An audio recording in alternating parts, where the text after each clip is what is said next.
नमस्कार, आदाब, सत श्री अकाल, जय हिंद। मैं श्रवण पांडे फिर से आपका एक बार आपके अपने YouTube चैनल टीसीएस पाठशाला पर भव्य स्वागत एवं अभिनंदन करता हूं, क्योंकि हमारी व्यंजन संधि की जो श्रृंखला है आज समाप्त होने वाली है और कल की क्लासेज में हम लोग व्यंजन संधि और स्वर संधि के ऊपर क्वेश्चंस कर रहे होंगे। यानी पहले स्वर संधि पर बैक टू बैक, उसके बाद व्यंजन संधि पर। अगर बात करते हैं कि आज हमको क्या सीखना है आपके इस बाहुबली बैच के अंतर्गत, हमको ये जानना है कि आज हम व्यंजन संधि के म संबंधी नियम और स संबंधी नियम को विधिवत सीखेंगे और जो कुछ अतिरिक्त चीजें हैं, जो जैसे कि कुछ चीजें हैं उनको भी बताया जाएगा आपको इस व्यंजन संधि के अंतर्गत जो आती हैं। ठीक है, तो उनको प्लीज ध्यान दीजिए और कॉपी पेन लेकर के जुड़ जाइए। वीडियो को लाइक एंड शेयर कर दीजिए और ज्यादा से ज्यादा लाइक एंड शेयर किया करिए, कमेंट जरूर किया करिए। प्लीज आप लोगों से हम्बल रिक्वेस्ट है कि कमेंट जरूर किया करिए, नहीं तो हमें हमारे बारे में जानकारी नहीं हो पाएगी कि हम कैसा सिखा पा रहे हैं या आप लोग कैसा सीख रहे हैं, आपको क्या बातें समझ में आ रही हैं, क्या क्वेश्चंस आपके बन रहे हैं कि नहीं बन पा रहे। अगर हम बात करते हैं किसकी, हम बात करते हैं सबसे पहले आपके मां संबंधी नियम की।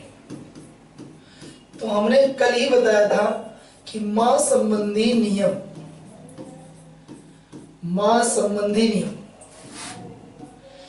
देखिए मेरा एक सबसे जरूरी बात, एक बहुत ही इंपॉर्टेंट बात है कि जिस चीज को आप लोग अपने दिमाग में, कुछ लोगों को वीडियो समझ में आ रही होगी, कुछ लोगों को श्रृंखला ही नहीं समझ में आ रही होगी, तो प्लीज आप लोग आपके अपने YouTube चैनल टीसीएस पाठशाला में टीसीएस पाठशाला के YouTube चैनल पर जाइए और वहां की आप सारी वीडियोस को देखिए और आपको हर सब्जेक्ट की शुरू से लेकर के एक श्रृंखला के रूप में आपको क्लासेज मिलेगी। और जो आज नए जुड़ रहे हैं बच्चे ना, उनको पूरी क्लासेज मिल जाएंगी, है ना। और कोई भी चीज आसान तो होती नहीं। स्वामी विवेकानंद जी की पंक्तियां हैं, कहते हैं कि everything is easy if you are busy.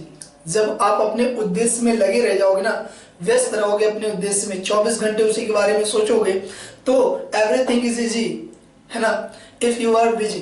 But everything is not easy when you are lazy. जब आप सुस्त रहोगे, आप चुस्त नहीं रहोगे, आप मजबूत नहीं रहोगे, तंदुरुस्त नहीं रहोगे, तो हर चीज आपके लिए क्या है, कठिन है। एवरीथिंग इज नॉट इजी, है ना, हर चीज इजी नहीं है। यानी हर बात को हमको एकदम आसान हम बना देते हैं, हम आपके लिए इतना आसान करते हैं, लेकिन थोड़ा सा प्रयास तो आपको करना पड़ेगा ना। व्यंजन संधि कहते हैं दक्षता अभ्यास से आती है और सतत अभ्यास जब आप करेंगे ही नहीं, नियत टाइम पर आप क्लासेज नहीं लेंगे। क्लासेज की टाइम क्योंकि आपको मिल जाती है, बाद में भी प्लेलिस्ट में आप जा करके देख सकते हो, आप बाद में वीडियोज में देख सकते हो। चैनल को टाइम से पढ़ोगे नहीं, हाँ आप बिजी हो कोई दिक्कत नहीं, लेकिन अगर आप टाइम पर हो तो प्लीज मोबाइल अपने लैपटॉप्स ऑन करिए और टाइम पे सारी क्लासेस लीजिए, ताकि आपको लाइव चैट का भी मौका मिले और आप वहां पर कमेंट करके प्रीवियस क्लासेस के बारे में बता सकिए कि सर हमको यहाँ पर प्रॉब्लम हुई थी, ये चीज हमको समझ नहीं आ रही है, आपकी हैंडराइटिंग समझ में नहीं आ रही है, आपकी नोट्स में हमने ये चीज पढ़ा और इस पर हमने क्वेश्चन किए और क्वेश्चन बन नहीं पा रहे हैं किस तरीके से, तो लाइव चैट का भी तो मौका मिलना चाहिए। तो आपको वो मौका खुद बनाना पड़ेगा, लेजी मत बनिए, अपने आप को क्या बनाइए, चुस्त दुरुस्त तंदुरुस्त बनाइए।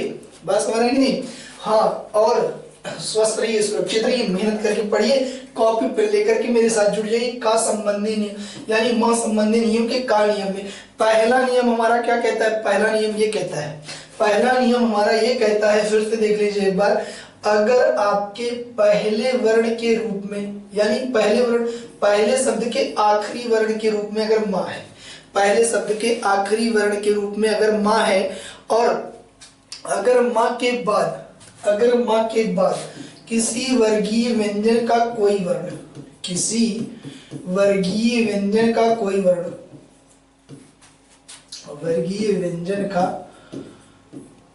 वर्ण,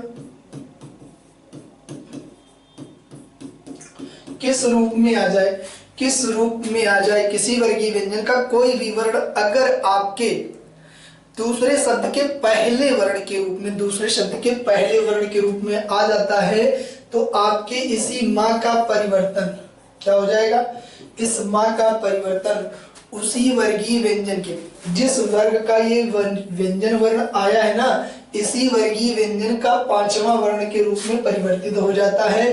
पांचवा वर्ण, इसी वर्गीय व्यंजन के पांचवें वर्ण के रूप में माँ का परिवर्तन कर दिया जाता है। कुछ उदाहरण हमने किए थे, जरा फिर से देखिए एक बार उन नियमों को, उन क्वेश्चंस को, जैसे कि हमने बताया था कि अगर हम बात करें समधन क्रांति, समधन क्रांति, ठीक, आपसे अगर पूछा जाए कि बताइए बच्चे कि पहले शब्द के आखिरी वर्ण के रूप में क्या दिख रहा है, तो आप कहोगे सर जी पहले शब्द के आखिरी वर्ण के रूप में हमको माँ दिख रहा है, तो आप कहोगे माँ है, ठीक, यानी माँ व्यंजन। अगर हम बात करें दूसरे शब्द के पहले वर्ण के रूप में क्या मिल रहा है, तो आप कहोगे सर जी का व्यंजन मिल रहा है।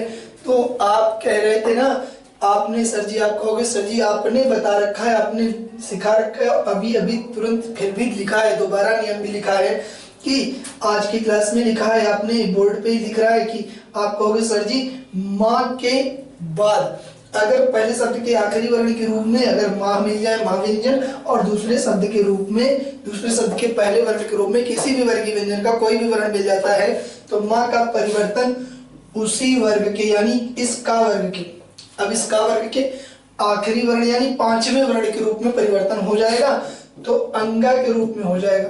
अब जरा बताइए, अंगा को हम जल्दी प्रयोग करके तो लिखते नहीं, पुरातन समय में कभी अंगा का प्रयोग करके लोग लिखा करते थे, लेकिन हम नहीं लिखते हैं। लेकिन अब हम क्या करेंगे, अंगा की जगह पर क्या ले लेंगे, अनुस्वार ले लेंगे, अनुस्वार का प्रयोग कर लेंगे। तो अब देखिए हमने यहाँ क्या लगा दिया, अनुस्वार लगा दिया। अब हम क्या लिखेंगे, संक्रांति, क्या लिख दिए, संक्रांति। तो संक्रांति हमारा बन गया कि नहीं बन गया, संक्रांति। तो ध्यान दीजिए, तो समधन क्रांति यानी क्या बन जाएगा, संक्रांति बन जाएगा। अब इसी तरीके से और क्वेश्चंस को जल्दी जल्दी सॉल्व कर लेते हैं, बल्कि इवन उन क्वेश्चंस को भी देखेंगे, एक बार उन क्वेश्चंस को भी देखेंगे मेरे भाई, जिन क्वेश्चंस को हमने आपको कल करने के लिए दिया था, कल की वीडियो, तो उनको भी एक बार देख लीजिए, सारे के सारे क्वेश्चंस ही देख लीजिए, सारे डाउट ही मिट जाए, सारे डाउट ही समाप्त हो जाए। बात समझ में आई? तो आप इसको देखिए, पहले आगे वाली क्वेश्चंस देखिए। अगर हम बात करें समधन गति, समधन गति, अब जरा बताइए समधन गति। अब हमने बताया कि किसी भी वर्गीय व्यंजन का कोई भी वर्ण मिल जाए। अब जरा बताइए, गा के स्थान पर गा वर्गीय व्यंजन का पांचवा वर्ण अंगा होता है, इसका परिवर्तन अंगा में होना चाहिए, अंगा में। अब जरा बताइए अंगा में होना चाहिए, तो अब क्या होगा, तो आप कहोगे सर जी अंगा की जगह पर हम क्या लगा देंगे, अनुस्वार का प्रयोग कर लेंगे और बाकी का पूरा वर्ण वैसे लिख देंगे, संगति। एकदम सही। आप कहोगे सर जी बिल्कुल समझ में आ रहा है। दूसरा एग्जांपल की, अगर हम दूसरे उदाहरण की बात करते हैं, दूसरा उदाहरण जरा देखिएगा। अगर हम बात करते हैं किसकी, अगर हम बात करते हैं जैसे किम धन चित, हमने दिया था क्या, किम धन चित, किम धन चित। और अगर किम धन चित की बात करते हैं तो पहले शब्द के आखिरी वर्ण के रूप में माँ और दूसरे शब्द के पहले वर्ण के रूप में चा मिल गया। अब जब चा मिल गया और माँ मिल गया, माँ और चा के बाद क्या होना चाहिए, माँ और चा के बाद क्या होना चाहिए, माँ और चा के बाद क्या होना चाहिए,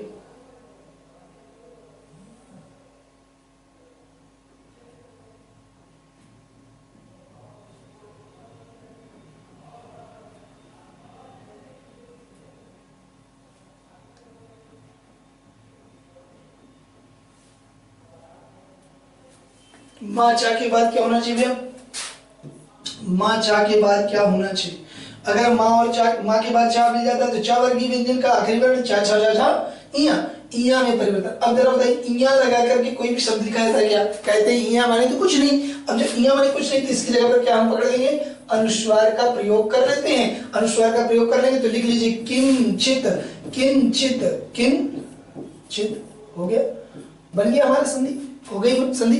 अगला शब्द लेते हैं, अगला शब्द लेते हैं। अब जरा देखिएगा, अगर हम बात करते हैं कि अगर जैसे कह दिया जाए समधन रक्षक, समधन रक्षक, समधन रक्षक, अगर बात की जाए समधन रक्षक के बाद, अगर हम बात करते हैं समधन रक्षक, तो आपका मां वर्ण के बाद, मां वर्ण के बाद क्या मिल रहा है? आप कहोगे सर जी रा मिल रहा है, रा मिल रहा है। अब जब मां के बाद रा मिलेगा, मां के बाद रा मिलेगा तो क्या हो जाएगा?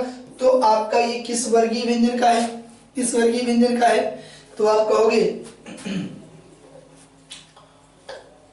इसके बाद अगर मां के बाद अगर रा मिल गया तो इसका एक नियम और कहता है, इसका एक नियम और कहता है मेरे भैया कि यार अलावा होता है तब भी इसका क्या हो जाएगा? अगर हम बात करें यार अलावा होता है तो इसका नियम होता है नियम नंबर 2, ये दूसरे नियम का है, फिर भी देख लेते हैं यहाँ पर। इसका भी अनुस्वार में ही परिवर्तन हो जाएगा, इसका भी अनुस्वार में परिवर्तन हो जाएगा। इसका नियम दूसरा है, इसका नियम ये है ख संबंधी नियम से, यानी म संबंधी नियम के ख दो नियम है। तो पहले नियम में तो क्या है कि किसी भी वर्गीय व्यंजन, किसी भी पहले शब्द का, एक पहले शब्द का अगर आखिरी वर्ण आपका माँ हो और दूसरे शब्द का पहला वर्ण किसी भी वर्गीय व्यंजन का कोई भी वर्ण होगा तो आपका माँ का उसी वर्गीय व्यंजन के पांचवें वर्ण में परिवर्तन हो जाएगा। लेकिन अगर ख संबंधी नियम ये कहता है कि अगर पहले शब्द का आखिरी वर्ण माँ हो और दूसरे शब्द का पहला वर्ण या तो यार अलावा हो या तो शकशा हो, यानी आपके अंतस्थ व्यंजन और आपके क्या संगति व्यंजन, इनमें से कोई भी हो, कोई भी होगा तो मां का परिवर्तन क्या हो जाएगा? अनुस्वार में हो जाता है, अनुस्वार में हो जाता है। उसी नियम के आधार पर ये भी है, लेकिन फिर भी हम इसको यहाँ पर सॉल्व कर लेते हैं क्योंकि अब क्वेश्चन मिल ही गया है उदाहरण के तौर पे, तो कर लेते हैं। तो अब इसका हम जानते हैं कि परिवर्तन किस में होना चाहिए? आपके अनुस्वार में ही कर देंगे। तो हम देखिए इसको कैसे बना देते हैं। देखिए अगर हम इसको चाहें तो देखिए इसका संरक्षक बना दी, बन गया एकदम सही है कि नहीं? एकदम सही है कि नहीं? बात समझ में आई कि नहीं? बात समझ में आ गई होगी, बात समझ में आ गई होगी, समझ में आई कि नहीं? इसको लिख लीजिए, इन एग्जांपल्स को लिख लीजिए। अगले एग्जांपल की बात करते हैं, अगले एग्जांपल की बात करते हैं, जरा देखिएगा अगले एग्जांपल की बात। तो देखिएगा समधनवाद, समधनवाद, समधनवाद, समधनवाद। अगर हम वाद की बात करें, वाह भी कहां आ गया? समधनवाद भी आपका कहां आ गया? आपके ख संबंधी नियम में ही आ गया। इसको छोड़िए, इसको छोड़िए, समधन ताप पर आते हैं, समधन ताप पर आते हैं, समधन ताप पर आते हैं, समधन ताप, वाद नहीं ताप, इसका परफेक्ट एग्जांपल है ताप, ठीक है? समधन ताप, ठीक। अब जरा बताइए मां मिला, आप कहोगे बिल्कुल सर जी मां मिल गया, फिर इसके बाद दूसरे शब्द के पहले वर्ण के रूप में आपको क्या मिला? ता मिला। अब जब ता मिल गया तो क्या हो गया? ता वर्ग का आखिरी वर्ण ता ता ता ना, ना, यानी मां का परिवर्तन किस में हो जाएगा? ना में हो जाएगा। अब आधे ना में हो जाएगा, तो अब जरा देखिए कैसे लिखेंगे, संताप बन गया। फिर अगला देखिएगा, अगला देखिएगा पम धन चम, पम धन चम। अगर पम धन चम की बात करें, पम धन चम, ठीक है? अब पम धन चम की बात करते हैं, ये हलंत नहीं रहेगा यहाँ पर, ये वाला आधा है, ये पूरा है। अब जरा देखिएगा अगर हम पम धन चम की बात करते हैं तो यानी पहले शब्द का आखिरी वर्ण क्या है? मां है, मां व्यंजन है, उसके बाद दूसरे शब्द का पहला वर्ण चा है। अब चा छा जा जा इया, इया की बात करते हैं तो ये बन जाएगा इया, इया की जगह पर हम बिंदु का प्रयोग करेंगे पंचम, बना लीजिए। अगर हम अगले क्वेश्चन की बात करते हैं, अगला प्रश्न हमारा बनता है समधन ताप हो गया, समधन कल्प, कल्प, समधन कल्प परम नंतु, समधन कल्प, समधन कल्प। जरा बताइएगा समधन कल्प की बात हो रही है। अगर हम बात करें समधन कल्प, पहले शब्द का आखिरी वर्ण क्या है? मां है, मां व्यंजन। इसके बाद अगर बात करते हैं दूसरे शब्द का पहला वर्ण का है और इसका परिवर्तन किस में हो जाएगा? अंगा में होना चाहिए, अंगा में होना चाहिए। अब जरा बताइएगा संकल्प क्या होना चाहिए? संकल्प बन गया, संकल्प बन गया। अगर हम बात करें परम धनतु की, पहला, दूसरा, तीसरा, 3 हो गए एग्जांपल्स। इसके बाद अगर बात करते हैं अगले एग्जांपल की, जल्दी से बना लीजिए। संकल्प, संकल्प के बाद परम धनतु, परम धनतु, ठीक है? परम धनतु। अब जरा देखिएगा परम, अब देखिए माँ का परिवर्तन किसमें होना चाहिए, ता वर्ग का है तो ता के बाद ता न होना चाहिए, परंतु बन गया परंतु। अगर हम बात करते हैं खा संबंधी नियम, अगले नियम की बात करें, अगर हम खा संबंधी नियम की बात करें यानी माँ संबंधी नियम का खा नियम जरा देखिएगा, खा नियम की बात करते हैं, खा नियम। अब हम खा नियम में क्या बात करते हैं, हमने अभी शायद अभी एक एग्जांपल आ गया था संबंध रक्षक वाला, तो वो जो उसको करवाने लगे तो हमने एक बार बताया था, फिर भी सुन लीजिए ध्यान से। यानी पहले शब्द का आखिरी वर्ण जब हमको माँ मिल जाता है और दूसरे शब्द का पहला वर्ण या तो या हो, या तो रा हो, या ला हो, या वा हो, या स श श ह, यानी या रा लावा क्या होते हैं, अंतस्थ व्यंजन होते हैं, और श श श ह क्या होते हैं, ये संघर्षी व्यंजन होते हैं, या इन्हीं को ऊष्मीय व्यंजन कहा जाता है। तो यानी आपको यदि दो शब्दों के बीच में जो निकटवर्ती वर्ण होते हैं उनमें पहले शब्द का आखिरी वर्ण माँ मिले और दूसरे शब्द का पहला वर्ण आपको क्या मिले, दूसरे शब्द का पहला वर्ण अंतस्थ अथवा संगति व्यंजन मिलता है, तो वहां माँ का परिवर्तन अनुस्वार में हो जाता है। इस नियम को पहले देख लेते हैं फिर हम विधिवत समझते हैं। अब जैसे देखिएगा, जैसे मान लीजिए यदि दो शब्दों के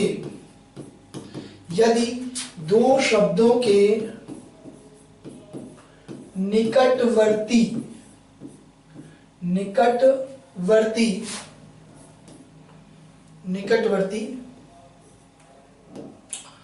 वर्णों में से पहले शब्द का आखिरी वर्ण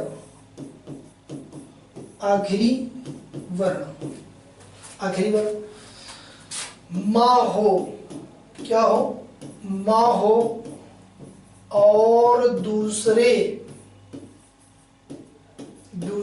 शब्द का पहला वर्ण दूसरे शब्द का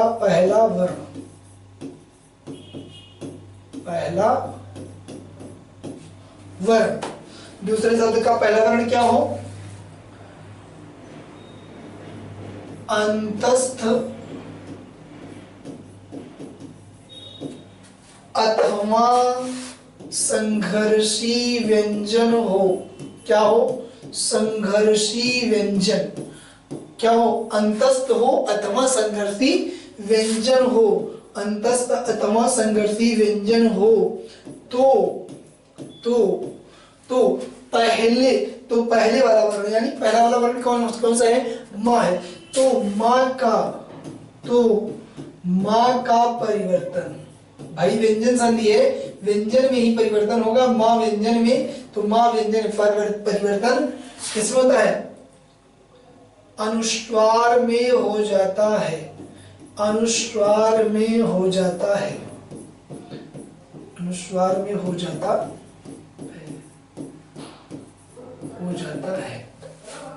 इस बात को समझ पाएंगे, इस बात को नोट कर लीजिए, समझ पाए कि नहीं आप।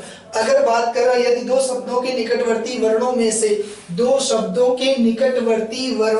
से पहले शब्द का आखिरी वर्ण क्या हो, माँ हो, पहले शब्द का आखिरी वर्ण क्या हो, माँ, और दूसरे शब्द का पहला वर्ण अंतस्थ अथवा संघर्षी व्यंजन हो, तो माँ का परिवर्तन किसमें, अनुस्वार में हो जाता है। इतनी बातें समझ में आ गई होंगी। इसका जल्दी से आप लोग स्क्रीनशॉट लीजिए, जल्दी से इसका स्क्रीनशॉट ले लीजिए, फिर इसके बाद हम इसको और एक ट्रिक तरीके से लिख लेते हैं, ट्रिकी मेथड से। इसके बाद वो चीज आपके लिए एकदम आसान हो जाने वाली है, ठीक है, वो चीज एकदम आसान हो जाने वाली है। तो जरा देखिए, तो इसको हम स्क्रीनशॉट ले लिए होंगे, लिख लिए होंगे, आप अपनी कॉपी पर राइट डाउन कर लीजिए जल्दी से, फिर हम इसका स्क्रीनशॉट ले लीजिए। इसके बाद आगे बढ़ते हैं। इसी चीज को हम दूसरे तरीके से कैसे लिखते हैं जरा देखिए, दूसरे तरीके से कैसे लिखते हैं जरा देखिए। अगर हम कहें, क्या कहें, पहले शब्द का मान लीजिए आखिरी वर्ण क्या है, माँ है, और माँ के बाद हमने लिख दिया या अथवा रा अथवा ला अथवा वा, फिर आप कहेंगे स अथवा श अथवा ह, ठीक, स श श ह, ठीक। तो क्या होगा, माँ का परिवर्तन किसमें हो जाएगा, माँ किसमें परिवर्तित होगा, देखिए जरा, माँ किसमें परिवर्तित हो जाएगा, अनुस्वार में। माँ का परिवर्तन किसमें, अनुस्वार में परिवर्तन हो जाता है। बस इस बात को अगर इस तरीके से अगर आपने नोट कर लिया अपनी कॉपी में तो कोई समस्या नहीं होने वाली, कोई समस्या कोई दिक्कत नहीं होने वाली, एकदम आपको ये बात और भी स्पष्ट तरीके से अब समझ में आ जाएगी। और हम बात करते हैं इसके ऊपर होने वाले उदाहरणों की।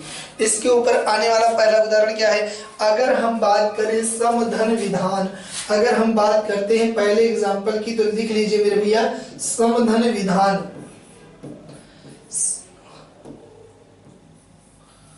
समधन विधान, समधन विधान।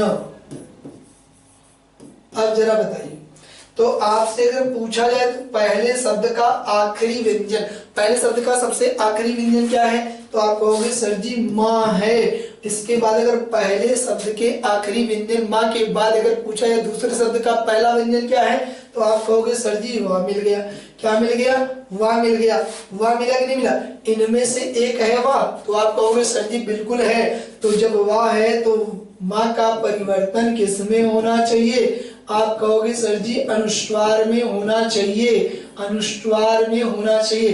तो लिख लीजिए कैसे, सा के स्थान, अब माँ का परिवर्तन किसमें होगा, अनुस्वार में। अब ये अनुस्वार लगेगा कहाँ, जिस वर्ण के बाद माँ का प्रयोग हुआ है उसी वर्ण पर लग जाता है, जिस वर्ण के बाद माँ का प्रयोग हुआ रहता है। अब देखिए सम, अब देखिए पहले से ही ये क्या दिया हुआ था, विधान, इसको जोड़ दिया, बस हो गया संविधान, जिसको अंग्रेजी में हम लोग क्या कहते हैं, कॉन्स्टिट्यूशन। क्या कहते हैं, कॉन्स्टिट्यूशन कहते हैं ना हम लोग अंग्रेजी में इसको, कॉन्स्टिट्यूशन, वही वाला संविधान। और जानकारी भी होगी ही आपको, यह भारत का जो सबसे विश्व का सबसे बड़ा लिखित संविधान है, ठीक है। अब लिख लीजिए ये कैसे बना, क्या बना, संविधान बन गया। अगले प्रश्न पर चलते हैं, जल्दी से इसको लिख लीजिए, इसका स्क्रीनशॉट ले लीजिए, फिर हम आगे बढ़ते हैं, अगला प्रश्न करते हैं, देखते हैं अगला प्रश्न करते हैं। अगर हम बात करते हैं, फिर से देखिए, अगर हम बात करते हैं किसकी, समधन रक्षक, फिर से एक बार जरा देख लीजिए, समधन रक्षक, फिर मिल गया हमको समधन रक्षक। अगर हम समधन रक्षक की बात करें तो अब देखिए पहले शब्द का आखिरी वर्ण आप कहोगे सर जी माँ वर्ण है, और इसके बाद अगर हम बात करें दूसरा शब्द क्या है, रा है, तो आप कहोगे सर जी या तो या हो, या तो रा हो, या तो ला हो, या तो वाह हो। दूसरे शब्द का पहला वर्ण माँ के बाद पहले शब्द के आखिरी वर्ण के रूप में माँ, उसके बाद अगर दूसरे शब्द का पहला वर्ण अगर या रा ला वाह सा का शाह में से एक होता है तो क्या होता है, माँ का परिवर्तन किसमें हो जाएगा, माँ का परिवर्तन हो जाएगा अनुस्वार में, अनुस्वार में परिवर्तन हो जाएगा। और ये अनुस्वार लगेगा कहाँ, तो आप कहोगे सर जी माँ वर्ण के पहले वाले वर्ण में, माँ वर्ण के पहले वाले वर्ण में, यानी स के ऊपर क्या लग जाएगा, अनुस्वार लग जाएगा, समधन रक्षक, वैसे का वैसे उतार दिया, संरक्षक, संरक्षक हो गया। अगला देखिएगा जरा, अगर हम बात करते हैं समधनवाद, समधनवाद, फिर से मिल गया समधनवाद। अब जरा अगर बात करते हैं समधनवाद की, अगर हमने बात करी है कि माँ के बाद, माँ के बाद क्या होना चाहिए, वाह होना चाहिए, या होना चाहिए, या रा होना चाहिए, ला होना चाहिए, सौ का शाह में से एक होना चाहिए। तो माँ का परिवर्तन कहाँ, अनुस्वार में हो जाता है, अनुस्वार में, और ये अनुस्वार लगेगा कहाँ, माँ वर्ण से पहले वाले वर्ण में, संवाद हो गया, संवाद एकदम। अगर आप कहें, आपसे पूछा जाए अगला एग्जाम्पल, अगर अगले एग्जाम्पल की बात की जाए, इतना तो आप लोगों ने नोट ही कर लिया होगा, जल्दी जल्दी कॉपी लीजिए और जल्दी से नोट कर लीजिए। फिर अगर हम अगले एग्जाम्पल की बात करते हैं, अगले एग्जाम्पल की, तो अगला एग्जाम्पल देखिए समधनहार, समधनहार, समधनहार, समधनहार। अब हम अगर बात करते हैं समहार, समधनहार की, तो अब जरा बताइएगा, माँ वर्ण है, पहले शब्द का आखिरी वर्ण माँ है, और इसके बाद क्या मिल गया, हा मिल गया। आपको क्या मिल गया, कहोगे सर जी संगर्थी वर्ण मिल गया। संगर्थी वर्ण के बाद क्या होता है, हमेशा माँ का परिवर्तन किसमें हो जाएगा, माँ का परिवर्तन अनुस्वार में हो जाएगा। और अनुस्वार का प्रयोग हमेशा जिस वर्ण, माँ वर्ण जिसके बाद रहता है उस वर्ण पर लगा दिया जाता है समहार, यानी मा वर्ण के पहले वाले वर्ण में लगा दिया जाता है। अगर हम बात करते हैं अगले प्रश्न की, अगला हमारा कहता है समधन लाप। समधन लाप, समधन लाप, ठीक। सारे क्वेश्चंस जो हमारे पास अवेलेबल है भैया उन सबको मैं बनवा दे रहा हूं। अगर हम बात करते हैं पहले शब्द का आखिरी वर्ण क्या है, माँ है, और दूसरे शब्द का पहला वर्ण क्या है, ला है, और इसके बाद माँ का परिवर्तन क्या हो जाएगा, अनुस्वार में हो जाएगा, और ये अनुस्वार लगेगा किस पे, माँ वर्ण के पहले वाले वर्ण पर। अगर हम देखें तो संधन लाप, संलाप, और संलाप का मतलब होता नहीं विलाप, रोना, संलाप करना। अगला देखिए, अगर हम बात करते हैं समधन सय, समधन सय, समधन सय, ठीक, समधन सय। अगर बात करते हैं इसको देखा जाए तो इसके बाद माँ वर्ण के बाद क्या मिल रहा है, सीटी वाला सा, और ये सीटी वाला सा क्या है, इसी को क्या कहते हैं हम, तालव्य सा कहते हैं, और इसी को बड़ा सा कहते हैं। और ये बड़ा सा आपके संघर्षी वर्णों में से आता है, संघर्षी व्यंजन में से आता है। तो माँ का परिवर्तन किसमें, माँ का परिवर्तन आप कहोगे सर जी माँ का परिवर्तन अनुस्वार में हो जाएगा, और क्या बनेगा, तो आप कहोगे सर जी सम, सम, सय, क्योंकि माँ वर्ण के पहले वाले वर्ण पर यही अनुस्वार के रूप में लग जाता है। अगले एग्जाम्पल की बात करते हैं, अगले उदाहरण की अगर हम बात करें, किम धन वा। अगर हम बात करते हैं किम धन वा, किम धन वा, एकदम एकदम स्पष्ट बात आपको समझ में आ गई होगी, स्पष्टतया बात आपको समझ में आ गई होगी, ठीक है। अगर हम माँ के बाद अगर हम बात करें, वाह मिल गया, वाह मिल गया, जब माँ के बाद वाह मिल जाता है तो माँ के बाद वाह मिलेगा तो क्या हो जाएगा, माँ का परिवर्तन किसमें, आप कहोगे सर जी अनुस्वार में हो जाएगा, और किसमें होगा, अनुस्वार में हो जाएगा। और यह अनुस्वार किस पर लगता है, जिस वर्ण के बाद माँ लिखा रहता है या माँ वर्ण के पहले वाले वर्ण पर लग जाता है। तो यानी अगर हम चाहें तो का पर लगा दें, और का पर लगा दें, आप कहोगे सर जी बिल्कुल लगा दीजिए, किम्वा, किम्वा क्या बन गया आपका, ये अनुस्वार हो गया। और ध्यान से हर एक टीचर की बात को ध्यान से सुनिए, हर एक टीचर की बात को ध्यान से सुनिए, आपको कैसे नहीं आने लगता, देखते हैं कैसे नहीं आता। तो इन सारे एग्जांपल्स को आप लोग अपनी कॉपी पर राइट डाउन कर लीजिए जल्दी से, और राइट डाउन करने के तुरंत बाद इसको आप लोग इसकी प्रैक्टिस कर डालिए, जो भी आपके पास टेक्स्ट बुक वगैरह है, क्योंकि मान के चलिए कल की क्लास में आपका स्वर का टेस्ट ही होने वाला है। हम करवाएंगे सो करवाएंगे ही, लेकिन मान के चलिए कि आपका एक हिसाब से टेस्ट ही होने वाला है, क्योंकि आपको कल की वीडियो जब जाएगी उस वीडियो के तुरंत बाद आपको क्या करना है, उन क्वेश्चंस को जल्दी जल्दी उनको आपको करके दिखाना होगा, ठीक है। तो चलिए देखें, अगर हम आखिरी नियम की बात करें, आपके व्यंजन संधि के आखिरी नियम की बात करते हैं, तो आपका आखिरी नियम हमने क्या बताया था, 3-5 मत कर, छत पर जाकर सूर्य को नमस्कार। सूर्य नमस्कार करने से बुद्धि विवेक बढ़ती है, चेहरे पर तेज और ओज कांति का प्रभाव पड़ता है मेरे भाई। और क्या होता है, कहते हैं सूर्य अगर बली हो गया तो सरकारी सर्विस लगने में देर नहीं होती है। तो नमस्कार, आज हम सूर्य को नमस्कार को अंतिम गति देने वाले हैं। सा संबंधी नियम सीखने के बाद, सा संबंधी नियम के बाद हम व्यंजन संधि के अंतर्गत कुछ चीजें, इंपॉर्टेंट चीजों को भी देखेंगे, और उन चीजों को भी हम ध्यान देंगे, क्योंकि वो हमारी परीक्षा से संबंधित चीजें हैं और उस तरीके से भी प्रश्न पूछा जा सकता है। तो पहले सा संबंधी नियम को देख लीजिए। अगर हम बात करते हैं सा संबंधी नियम को, देखिए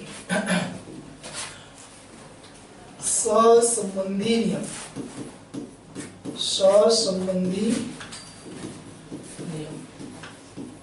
और अगर हम संबंधी नियम की बात करते हैं, संबंधी नियम हमारा क्या कहता है, संबंधी नियम क्या कहता है तो कह रहा है कि यदि, ध्यान से पहले सुन लीजिए फिर लिख करके बताएंगे, एकदम अच्छे से लिख करके बताएंगे। यदि दो शब्दों के निकटवर्ती वर्णों में से पहले शब्द का आखिरी वर्ण या पहले शब्द के आखिरी वर्ण में कोई स्वर हो, या आखिरी वर्ण के रूप में ही स्वर हो, और दूसरे शब्द का पहला वर्ण सा हो, कौन सा, सा हो, आपका सपेरा वाला सा, तो सा का परिवर्तन षटकोण वाले श में हो जाता है। आपको बहुत सी चीजें भी देखने को मिलेंगी, देखिए एग्जाम्पल के तौर पे आप समझिएगा, यदि दो शब्दों के निकटवर्ती वर्णों में से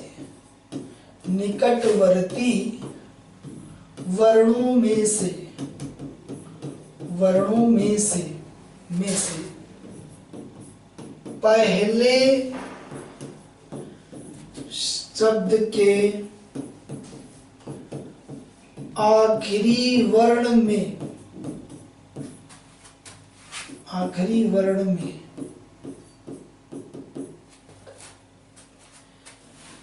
छोटा आ बड़ा आ को छोड़कर क्या हो, किसको, सारे स्वर नहीं, देखिएगा छोटा आ अथवा बड़ा आ को छोड़कर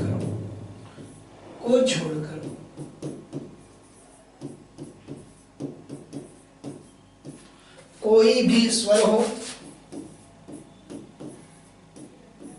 कोई भी अन्य स्वर हो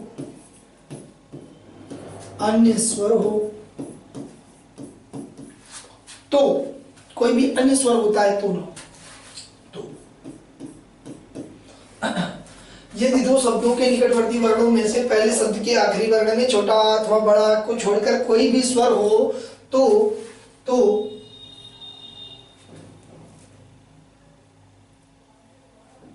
यार कुछ बातें गड़बड़ हो गई, जैसे देखिए निकटवर्ती वर्णों में से पहले शब्द का आखिरी वर्ण, हाँ ठीक को छोड़कर कोई भी स्वर हो, और यहाँ हमको और लगाना चाहिए, क्या लगाना चाहिए, और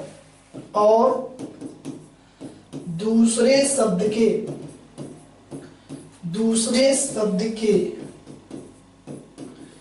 पहले वर्ण के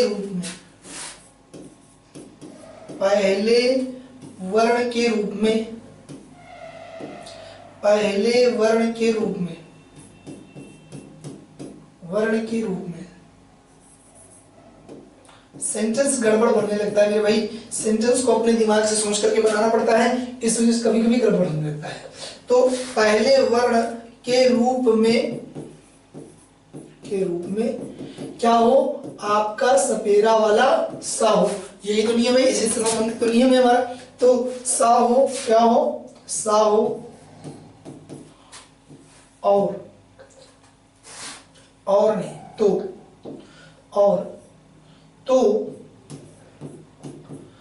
सा का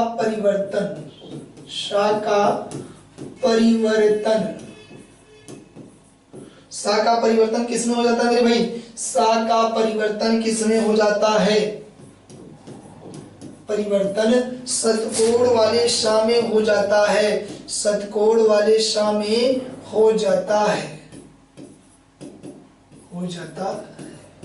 सतकोण शा यानी आपका वही मूर्धन्य शा, और ये कौन सा सा है, दंती सा, इसको दंतव्य सा कहते हैं। इसका उच्चारण कहाँ से, स्थान उच्चारण स्थान दंत होता है और इसका उच्चारण स्थान आपका मूर्धा होता है, यानी दांत के ऊपर और तालु के नीचे खुरदुरा सा। उत्तराखंड के खेतों के जैसा, जैसे उत्तराखंड के जो खेत नहीं होते हैं आपके सीढ़ीदार खेत, वैसे ही जो स्थान होता है ना मूर्धा से आपका इसका उच्चारण होता है, ठीक है। तो अगर एक बार फिर से समझ लीजिए, हाईलाइट कर दे रहे हैं, यदि दो शब्दों के निकटवर्ती वर्णों में से पहले शब्द के आखिरी वर्ण में छोटा आ अथवा को छोड़कर कोई भी अन्य स्वर हो, यानी पहले शब्द का आखिरी वर्ण में छोटा आ बड़ा आ को छोड़ करके कोई अन्य स्वर हो, या छोटा आ बड़ा आ को छोड़ करके कोई अन्य स्वर खुद ही आया हो या आखिरी वर्ण में छिपा हो, तो क्या हो, दूसरे शब्द के पहले वर्ण के रूप में सा मिल जाए, और इसी से संबंधित नियम है हमारा। तो सा का परिवर्तन किसमें हो जाता है, सा का परिवर्तन सतकोण वाले शा में हो जाता है। इतनी बात समझ में आ गई। तो सा का परिवर्तन किसमें हो जाता है, सतकोण वाले शा में हो जाता है। जरा फिर से एक बार एक ट्रिकी मेथड से इसको हम नोट कर लेंगे। पहले आप इसका स्क्रीनशॉट ले लीजिए, जल्दी से इस नियम को राइट डाउन कर लीजिए। आप साथ ही साथ लिखा करिए, साथ ही साथ समझा करिए, आपको सारी बातें एकदम स्पष्ट होने लगी, ठीक है। इसको मिटा दिया जाए, इसके आगे बढ़ते हैं। फिर हम इसी नियम को एक बार एक ट्रिकी मेथड से लिखते हैं और फिर इसके ऊपर जो क्वेश्चंस बन रहे होंगे हमारे उनको सॉल्व किया जाएगा। अगर जैसे बात करते हैं, फिर कह रहा है कि अगर मान लीजिए हमारा सा है और इससे पहले क्या हो, छोटा आ अथवा बड़ा आ को छोड़कर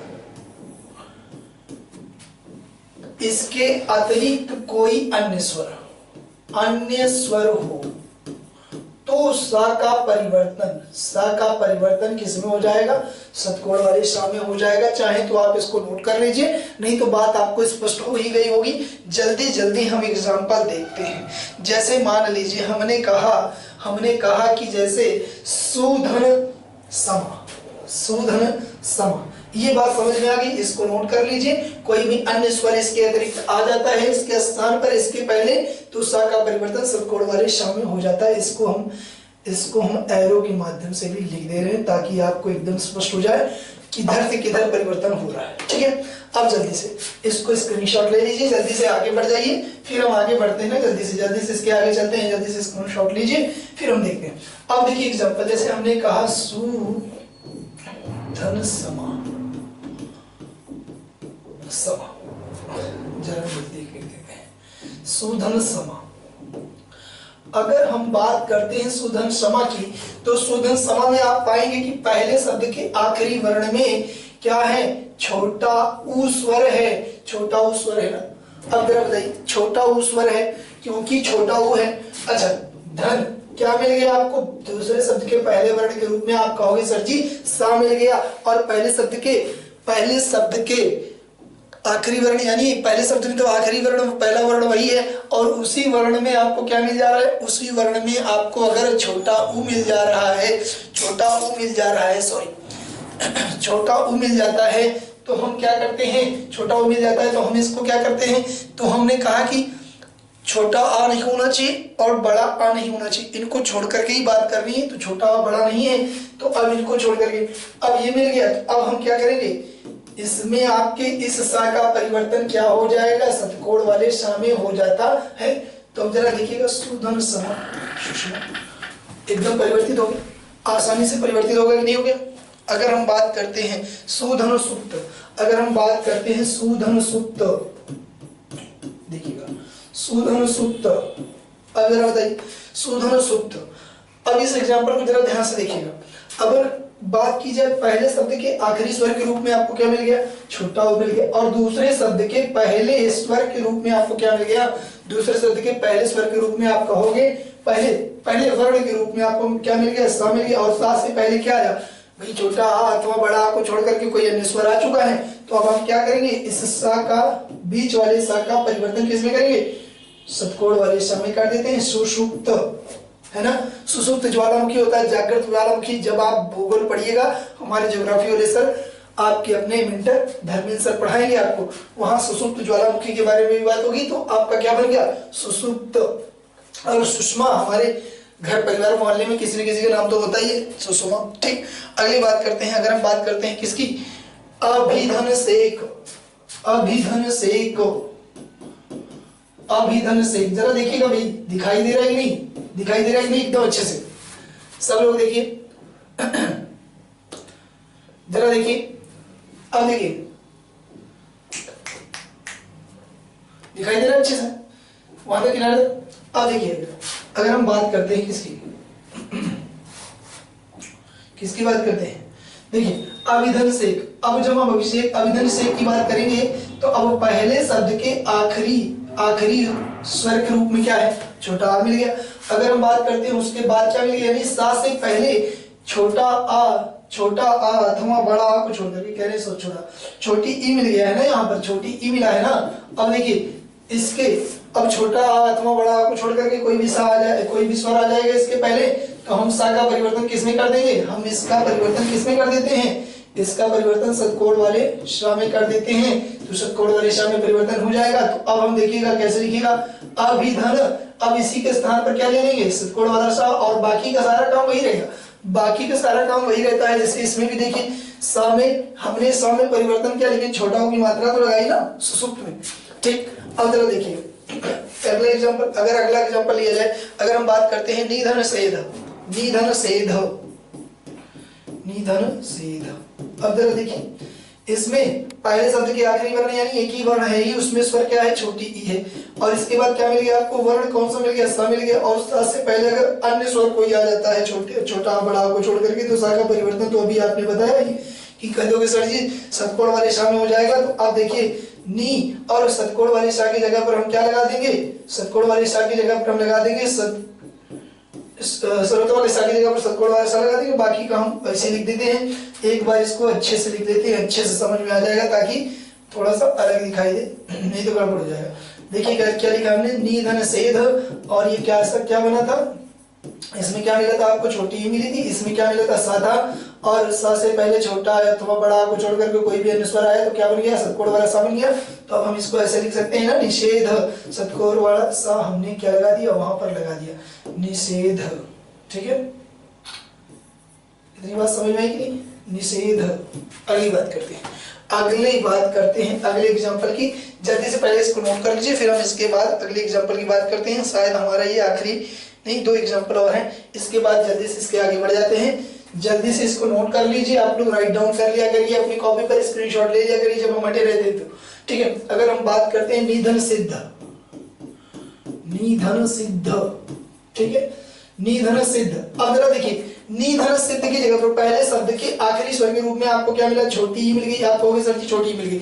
अगर दूसरे शब्द के पहले स्वर के रूप में आपको कहोगे सर जी हमको सरलता वाला सा मिल गया, दूसरे शब्द के पहले वर्ण के रूप में। और देखिए सा से पहले अगर छोटी अथवा बड़ी आई है तो सा का परिवर्तन किसमें होना चाहिए, सा का परिवर्तन किसमें होना चाहिए, आप कहोगे सर जी सतकोण वाले सा में हो जाना चाहिए, सतकोण वाले सा में हो जाना चाहिए। अब जरा देखिए इसका परिवर्तन किसमें, सतकोण वाले सा में। अब देखिए निधन, सतकोण वाले सा की जगह पर हम सरलता वाले सा की जगह पर हम क्या कर देंगे, सतकोण वाला सा लगा दिए, बाकी छोटी की मात्रा वही, बाकी बिल्कुल सेम वही, निषिद्ध। अगर हम बात करते हैं, अगर हम बात करते हैं अगले एग्जांपल की, विधन साध। और अगर हम विधन साध की बात करते हैं तो पहले शब्द के आखिरी वर्ण में कौन सा स्वर है, छोटी ही है। और दूसरे शब्द का पहला वर्ण क्या है, सा है। और सा से पहले छोटी ही अथवा बड़ी आ गई। अब छोटी ही आ गई यानी छोटा अथवा बड़ा के अतिरिक्त कोई भी अन्य स्वर आ गया तो इसका परिवर्तन सतकोण वाले सा में होना ही होना है। अब आप कहोगे सर जी विषाद, हो गया। एकदम आसान है, आपको एकदम समझ में आ गई होंगी चीजें, एकदम दिमाग में डिक्टो कॉपी जो हम बताना चाहते हैं वो आपके दिमाग में छप गया होगा। इन चीजों को आप अपने दिमाग में रख लीजिए, इन नियमों का पालन करिए। इन नियमों को पालन करते हुए आप अपने पास जो भी आपके पास प्रैक्टिस सेट मौजूदा हालत में है उनके आधार पर आप व्यंजन संधि का भी बनाना शुरू कर दिए, क्योंकि आज से आपकी व्यंजन संधि यहीं से लगभग खत्म हो गई। क्योंकि हमने 7 ही नियम बताए थे, 3 5 मत कर, छत पर जाकर नमस्कार। तो उसमें आपके कीवर्ड्स क्या थे, 3 5 यानी पहले का तीसरे में, पहले का 5वें में परिवर्तन। फिर इसके बाद उन्हें क्या बताया था, नमस्कार। इसके बाद छत पर, छ और छ संबंधी नियम, ता संबंधी नियम हो गया। छत कीवर्ड था दूसरा, अगला था नमस। और यहीं पर सा संबंधी नियम भी समाप्त हो जाता है। हमारी व्यंजन संधि लगभग यहीं पर समाप्त है। लेकिन कुछ इंपॉर्टेंट बातें, कुछ महत्वपूर्ण बातें जो कि आपकी व्यंजन संधि से संबंधित ही है और आपके छत पर नमस नियम के अतिरिक्त हैं, उनको भी जान लीजिए, उनको भी लिख लीजिए। जैसे कि मान लीजिए आपकी परीक्षा में अगर आ जाता है तो आप कैसे करोगे, तो लिख लीजिए। जैसे मान लीजिए सम के बाद कृतिकरण आकार आदि में से कोई भी शब्द आए तो मां का अनुस्वार बन जाता है। जैसे देखिएगा वही मां संबंधी नियम ही है, वो कुल मिलाकर के, बस कुल मिलाकर के इसमें शब्द के रूप में दे दिया, अपवाद के रूप में दे दिया है। देखिए जैसे अगर बात करते हैं वो कुल मिलाकर के मां संबंधी नियम ही मेरे भाई। अगर कह रहा है कि अगर सम के बाद कृत, कृति, करण, कार आदि शब्द आता है तो मां का परिवर्तन किसमें, मां का परिवर्तन अनुस्वार में हो जाता है। लेकिन एक अतिरिक्त चीज बढ़ गई, एक अतिरिक्त चीज। भाई आप कहोगे सर जी कृत है तो मां के बाद किसी भी वर्गीय व्यंजन का कोई भी वर्ण आता है तो उसका परिवर्तन उस वर्गीय व्यंजन यानी मां का परिवर्तन उस वर्गीय व्यंजन के 5वें वर्ण के रूप में होगा। सब में तो का है, आप कहोगे सबके स्थान पर, इसका मतलब परिवर्तन किसमें होना चाहिए, अंगा में होना चाहिए। अंगा में होगा तो मां का परिवर्तन अनुस्वार में होना ही होना है, इसमें कौन सी बड़ी बात है। लेकिन एक अतिरिक्त चीज बढ़ जाती है, इसमें क्या हो जाता है, सा का दोहराव हो जाता है। और क्या जुड़ जाता है, अनुस्वार के तुरंत बाद सा भी लग जाता है, आदि शब्द आते हैं तो क्या हो जाएगा आपका, तो इसको नियम पूर्णतया लिख लीजिए ताकि आपको बातें समझ में एकदम आ जाएं। जैसे लिख लीजिए एक नए नियम के तौर पे, एक नए नियम के तौर पे लिख लीजिए, क्योंकि हो सकता है एग्जाम में क्वेश्चन इस तरीके के बन जाते हैं। तो लिख लीजिए यदि सम के बाद प्लस में लगाइए, सम के बाद लिख लीजिए, जरूर लिख लीजिए, ये हो सकता है आपके परीक्षा के दृष्टिकोण से नई चीज है तो जरूरी हो सकती है। तो सम के बाद यदि सम के बाद कृति कार करण कृत आदि शब्द आते हैं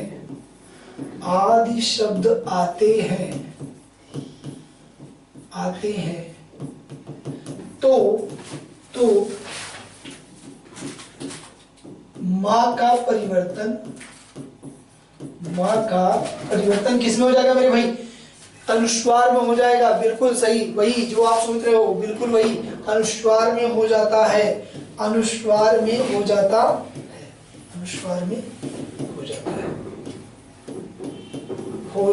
है, ठीक, अनुस्वार में हो जाता है। एक और नियम, एक बात और उसके बाद है ना, और ये अनुस्वार लगता किस पर है आपको पता ही है कि जिस वर्ण के बाद माँ आया रहता है उस पर लगता है, या यूं कह सकते हैं कि माँ वर्ण से पहले वाले वर्ण के ऊपर ये अनुस्वार लग जाएगा। अब इसके बाद सा वर्ण की आवृत्ति हो जाती है, सा वर्ण की क्या हो जाएगी, आवृत्ति हो जाती है, यानी आधा सा भी लगेगा। इसको लिख लीजिए इसको, सा जोड़ दिया जाता है। सा कहाँ जोड़ा जाएगा, यानी कृति से पहले, कार से पहले, कर्म से पहले और कृत से पहले जोड़ दिया जाता है। सा जोड़ दिया जाता है, सा जोड़ दिया जाता है। इस नियम के आधार पर आप कहोगे सर जी एग्जाम्पल्स तो बताइए, सर जी एग्जाम्पल्स तो बताइए, तो चिंता मत करिए, जल्दी से एग्जाम्पल्स जल्दी देखिए। अगर बात करें समधन कृत,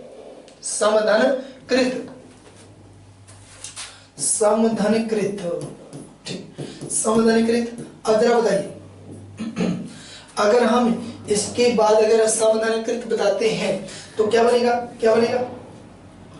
तो आप कहोगे सर जी माँ का नियम तो पहले ही आपने बता रखा है, माँ के बाद अगर किसी भी वर्गीय व्यंजन का कोई भी वर्ण आता है तो माँ का परिवर्तन उसी वर्गीय व्यंजन के पांचवें वर्ण के रूप में हो जाएगा। तो अब जहां पर क्या लिखा है, कृत लिखा है, और इसके अनुसार माँ का परिवर्तन किसमें होना चाहिए, अंगा में होना चाहिए। अंगा का कोई मतलब होता नहीं, बचेगा क्या, अनुस्वार। तो ये बात तो इसकी इस नियम की एकदम स्पष्ट हो गई कि अनुस्वार में परिवर्तन हो जाता है। ठीक, अब हम बात करते हैं अच्छे से इस एग्जाम्पल को समझने की। इस एग्जाम्पल को कैसे सॉल्व किया जाएगा। अगर हमने लिख दिया कि समधन कृत हमने लिख दिया। अब समधन कृत के बाद अगर हम बात करते हैं किसकी, संकृत। अब देखिए हमने क्या बताया था कि माँ का परिवर्तन किसमें, अनुस्वार में हो जाएगा, और हमने क्या कहा, सा भी जोड़ दिया जाता है। आधा सा जब जोड़ा जाएगा तो ये क्या बनना चाहिए, संस्कृत। क्या लिखा जाएगा, संस्कृत। इसी को क्या कहेंगे, संस्कृत बन गया। अगर इसी तरीके से हम लिखे समधन कार, समधन कृति, समधन करण, समधन कार,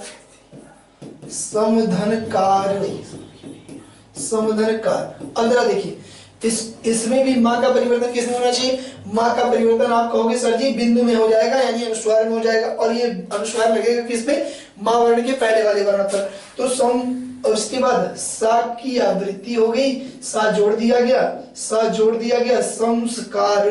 क्या लिखा जाएगा, संस्कार।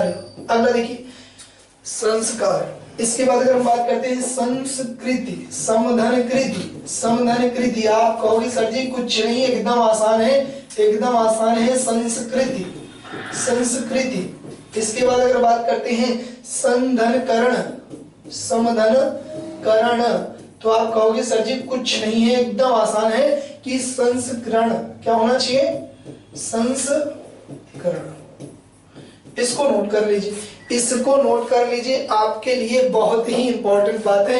इसको राइट डाउन कर लीजिए अपने कॉपी पे और या तो स्क्रीनशॉट ले लीजिए। एक नियम और है, नया नियम, उसको भी देख लेते हैं ताकि आपको बातें कल को कंफ्यूजन में ना हो और एग्जाम में आपके आ जाए तो आप कर सकिए कि इसका परिवर्तन कैसे होता है। ठीक है, लिख लीजिए।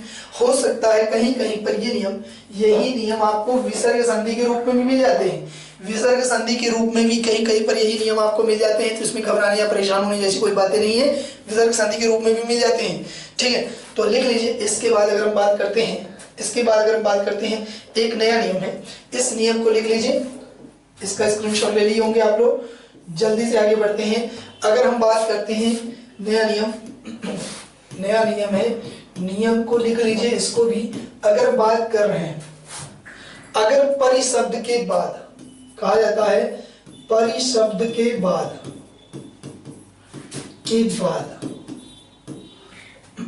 क्या है, परिशब्द के बाद कृतकार, कृतिकारण, कृतिकार कौन कौन से, वही वाले शब्द, कृतकार, करण और कृति, और कौन से, कृति शब्द आते हैं तो परि के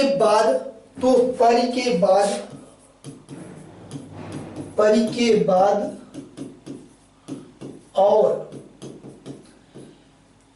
उपरोक्त शब्दों के पहले, कह सकते हैं उपर्युक्त शब्दों के पहले, कौन कौन से, कृतकार, करण, कृति, इन 4 शब्दों के पहले, है ना, उपरोक्त शब्दों यानी उपर्युक्त शब्दों के पहले, उपर्युक्त शब्दों से पहले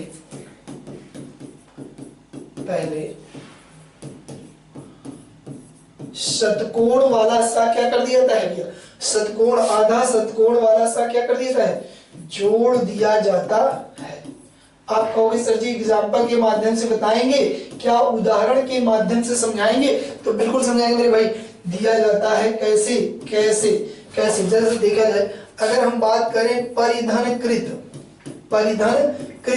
आप कहोगे सर जी परि के बाद और कृत के पहले क्या जोड़ा जाएगा, शतकोण वाला सा, बिल्कुल वही बात जो आप सोच रहे हैं, जो आप समझ चुके हैं, बिल्कुल वही बात, परिष्कृत। अगर हम बात करें परिधनकार, ठीक, तो इसको क्या कहेंगे, परिष्कार, क्या लिखेंगे, परिष्कार।